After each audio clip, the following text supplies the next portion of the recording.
So today we're doing the grading. Put some drainage in. Prepare the area that's going to be dug. We brought in some dirt. It's going to take a lot of dirt. Try to get it from out here. An idea of the scope of this project. The tree is going to come out October 23rd. Didn't survive the wound, so it's going to die. So we're going to put the waterfall right up in there. Stream, that's right. So this dirt has to go in there and kind of make our grade. All right, there's Summerfest stage.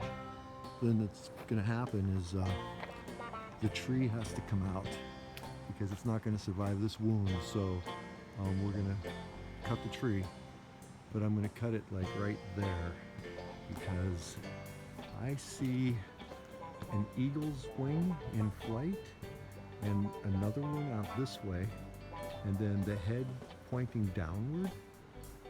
Can you see that? And then a fish maybe in its mouth, pulling it out of the water down into the rock. Headwaters to the waterfall around, little landscaping right here. Yeah, that's the plan.